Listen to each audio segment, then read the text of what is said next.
Setelah saya cek, ini nilai yang betul adalah nilai yang terakhir ya. Jadi di sini yang benar adalah 0. Oh, sebentar. Ini soalnya yang kita pakai tadi berapa alfanya?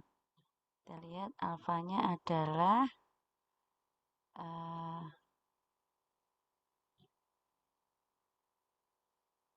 oh, di sini belum ada ketentuan nilai ya. Oh ya, jadi misalnya aja ini. Misalnya di sini alfanya 0,05 ya. Misalnya alfa 0,05, ini 3, ini 9, maka benar 3,86 ya. Tapi kalau alfanya 0,31 ya hasilnya adalah 6,99 ya, karena di sini kita asumsikan alfanya adalah 0,05 berarti sudah benar ya. Nah, ini saya hapus saja. Baik. Nah, ini agar lebih rapi nanti silakan ditulis kembali seperti penjelasan desain acak sempurna itu ya. Silakan dari langkah-langkah ini buat dalam urutan yang pernah dilakukan untuk desain acak sempurna ya, menyusun hipotesis, kemudian alfanya ada 5%, membuat statistik uji ya, tinggal menuliskan saja. Kemudian apa? Yang keempat itu melakukan perhitungan jumlah kuadrat, jadi ini saya nanti dihitung prosesnya. Kemudian buat tabel nafas silakan nanti langsung disalin ya, karena hasilnya sama. Kemudian menentukan daerah penolakan dan buat kesimpulan ya. Ini sudah ada sini, cuma ini kita urutannya agar sama dengan yang pernah kita pelajari di desain acak sempurna ya. Itu ya tentang desain blok acak. Nah, sekarang kita lanjutkan dengan data yang hilang dalam desain blok lengkap acak. Dalam melakukan penelitian atau pengamatan, ada kalanya terjadi kehilangan suatu data atau lebih. Misalkan seorang siswa pindah sekolah atau sakit sebelum pengambilan data dilakukan. Kalau pada kumpulan binatang ada yang mati, kemudian eh, ini sebuah tabung percobaan jatuh ke lantai dan pecah. Misalnya kalau kita pada penelitian di laboratorium gitu ya. Nah, kasus demikian tidak menjadi masalah dalam desain acak. Kasus tersebut apa tidak menjadi masalah ya dalam desain acak sempurna, karena boleh jadi ukuran sampel NI tidak sama untuk masing-masing perlakuan. Tapi dalam desain blok lengkap acak ini mengakibatkan hilangnya keseimbangan atau sifat simetri atau sifat ortogonal dikarenakan baik sigma BI maupun sigma atau I tidak lagi sama dengan 0. Jadi di sini B-nya itu kan kita sebagai apa namanya bloknya ya, Pi ini kan sebagai perlakuannya tidak sama dengan 0 ya. Jadi di sini harus sama ya antara banyaknya blok dan banyaknya perlakuan. Jika yang hilang adalah sebuah blok atau perlakuan saja, maka tidak menimbulkan kesukaran, sehingga analisis dapat diteruskan. Tapi jika yang hilang hanya sebuah data hasil perlakuan, maka uh, yang hilang tersebut diganti dengan aksiran H yang menyebabkan harga untuk jika kekeliruan menjadi minimum. Jadi misalnya yang hilang adalah sebuah blok atau sebuah perlakuan, ya itu nggak apa-apa, dihilangkan saja bloknya. Misalnya hilang sebuah blok ya hari ke-1 gitu. Atau sebuah perlakuan A, maka dihilangkan saja. Nah ini yang menjadi masalah kalau hilangnya hanya satu saja, ya satu unit eksperimen saja di sini. Ya maka bagian yang hilang itu nanti dituliskan diberi nilai H itu diberi yang hilang diberi tanda H, dan nanti kita akan menghitung, mengestimasi, memperkirakan nilai yang hilang itu berapa. Jadi nanti nilai H yang digunakan itu data yang digunakan adalah H taksiran atau H perkiraan. Nah, seperti itu. Nah, nilai H yang hilang tadi bisa dihitung dengan rumus ini ya. P kali P aksen ditambah P kali B aksen dikurangi C aksen dibagi P-1 dikali B-1, di mana P-nya itu adalah banyaknya perlakuan, B itu banyaknya blok, P aksen itu adalah jumlah nilai pengamatan untuk perlakuan tanpa data yang hilang, B aksen itu adalah jumlah nilai pengamatan untuk blok tanpa data yang hilang, dan C aksen itu adalah jumlah nilai pengamatan tanpa data yang hilang. Nah, sehingga nanti diperoleh estimasi dari nilai H. Jadi namanya estimasi itu perkiraan ya. Perkiraan nilainya agak mirip-mirip, tidak persis ya, tapi mirip-mirip mendekati. Nah, kemudian di sini Untuk menguji hipotesis sama ya, jadi nanti hipotesisnya sama dengan desain blok lengkap acak tadi ya, cuma nanti derajat kebebasannya itu adalah bukan P kali P. Derajat kebebasan dari kekeliruan itu bukan P dikurang 1 kali P minus 1, tapi dikurangi lagi 1 karena ada data yang hilang. Sehingga derajat kebebasan jumlahnya P kali P dikurangi 1. Ya, kemudian di sini nanti nilai P-nya juga dikurangi dengan nilai Z. Ya, dikurangi dengan nilai Z, di mana Z-nya itu adalah P aksen dikurangi P min 1 kali H. H ini adalah yang diperoleh dari perhitungan H estimasi tadi, dikuadratkan dibagi P dikali P min 1. Nah, sehingga nanti yang kita pakai bukan PY tapi P aksen Y. Jadi P aksen Z itu adalah nilai PY setelah PY-nya dikurangi dengan Z, ya, dengan Z. Nah, sehingga nanti di sini ya perbedaannya dengan desain blok lengkap acak tadi adalah di sini yang digunakan P aksen Y, di mana adalah PY dikurangi Z, ya. Ini P juga akan mengikuti ya P aksen. Kemudian kekeliruannya juga P-1, P-1 dikurangi 1, ini juga dikurangi 1 ya. Kemudian sigma Y kuadratnya dikurangi Z. Nah, di mana Z-nya ini adalah Z ini ya. Sehingga nanti F-nya adalah yang digunakan bukan P lagi tapi P aksen. P aksen dibagi dengan E-nya ya. P aksen dibagi dengan E-nya. Nah, sekarang kita lihat contoh 4.1 ini ya. 4.2 ini diambilkan dari contoh 4.1. Dari contoh 4.1 diketahui hasil observasi dan kapasitas 4 merek mesin ya. Seperti ini.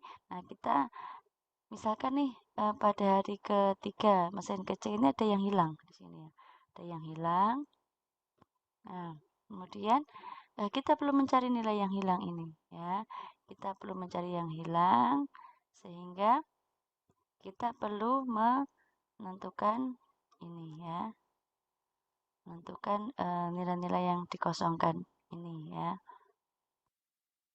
Tentukan banyaknya pelakuan adalah berapa? 4 ya. Kemudian banyaknya blok juga 4. Kemudian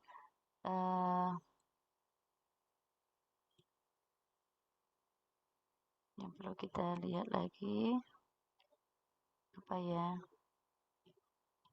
Kita lihat ya. Kemudian jumlah nilai pengamatan untuk pelakuan tanpa data yang hilang. Yang mana itu jumlah pelakuan tanpa data yang hilang? Nah, kita lihat di sini. Pelakuan itu kan ini ya. Nah, ini ya. Kita lihat yang pada pelakuan yang ada yang hilang.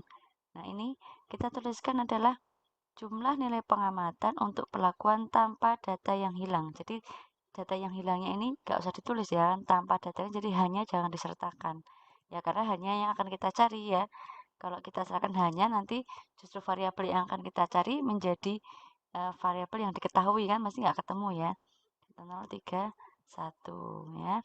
Kemudian jumlah blok tanpa data hilang. Jadi jumlah blok kan blok ketiga tanpa data yang hilang. Jadi data hilangnya kita tidak pakai, tidak kita hitung ya, karena justru yang sedang kita cari.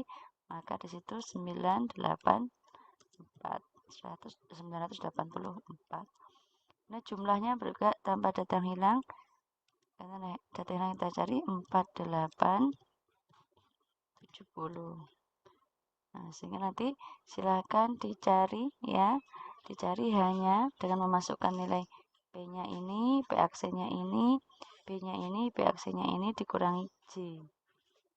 Aksen dikali P min 1 dibagi P min 1 kali P min 1 ya.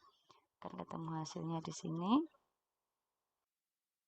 Kita memperoleh nilai H-nya adalah 354,4. Nah, silahkan nanti dicek hitungannya. Kemudian itu adalah H ya, jadi nilai H. H itu nilai yang untuk mengestimasi nilai H yang hilang diperoleh 354,4.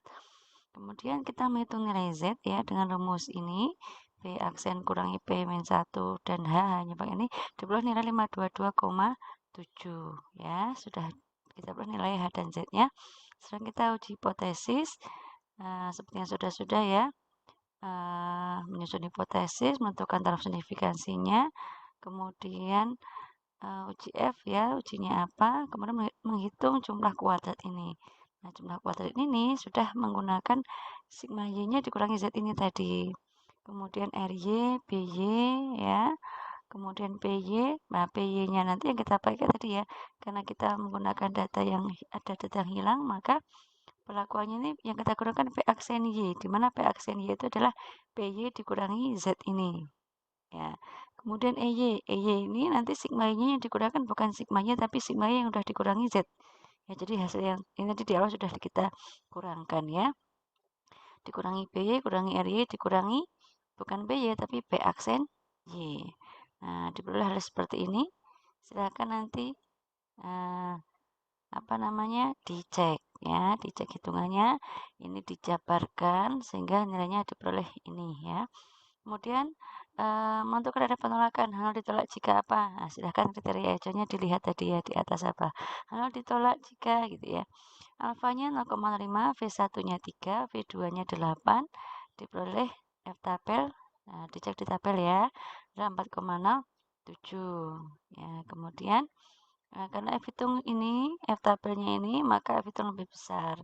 Karena F hitung lebih besar, maka H0 ditolak. Artinya ada perbedaan rata-rata kapasitas mesin, sehingga perlu dilakukan uji rata-rata sudah ANAVA. Jadi misalnya kita ingin tahu perbedaannya di mana, mesin A atau mesin B atau mesin D gitu ya. Nah, maka kalian bisa melanjutkan dengan uji ANAVA setelah uji rata-rata setelah ANAVA. Bisa pakai kontras ortogonal, bisa pakai Skiffy, Newman Curls, seperti itu. Itu ya tentang desain blok acak ya pada data yang hilang. Oke, yang terakhir adalah desain blok tak lengkap acak ya. Tak lengkap acak. Di sini kita paparkan sedikit ya. Sebagaimana dipaparkan pada awal pembahasan, ada kalanya perlakuan yang telah direncanakan tidak mungkin dilakukan secara keseluruhan, sehingga tidak semua blok terisi dengan lengkap. Kasus seperti ini dapat diselesaikan dengan menggunakan desain blok tak lengkap acak. Ya. Contoh, telah direncanakan akan menguji 4 kapasitas mesin, mereknya ABCD, di mana keempat mesin tersebut diuji dalam 4 hari. Ternyata dalam 1 hari tidak dapat menguji keempat mesin tersebut dan hanya dapat menguji 3. Predikat acak juga harus dipertahankan dalam desain ini. Caranya selama 4 hari, masing-masing pelakuan harus memiliki porsi yang sama. Ya, kita lihat di sini. Nah, di sini ternyata dalam 1 hari tidak bisa lengkap ya, tidak bisa lengkap. Hanya ada bisa 3. Nah, di sini semuanya dibuat rata ya. Masa 1 hari 3, kemudian dibuat acak.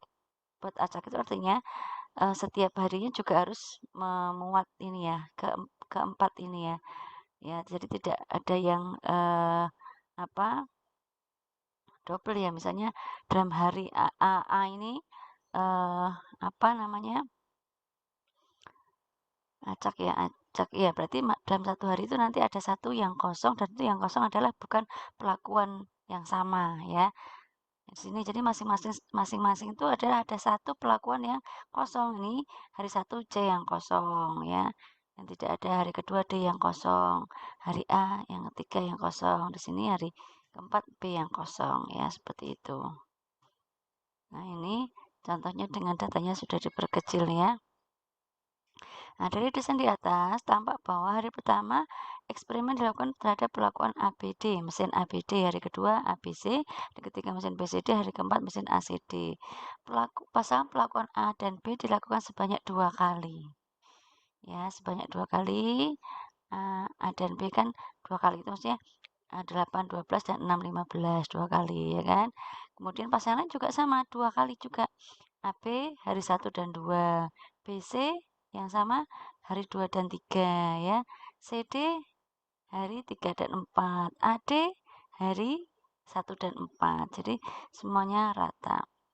Karena dalam desain blok tak lengkap acak ini tiap pasang pelakuan terjadi sama banyak dalam eksperimen, maka diperoleh desain blok tak lengkap yang seimbang.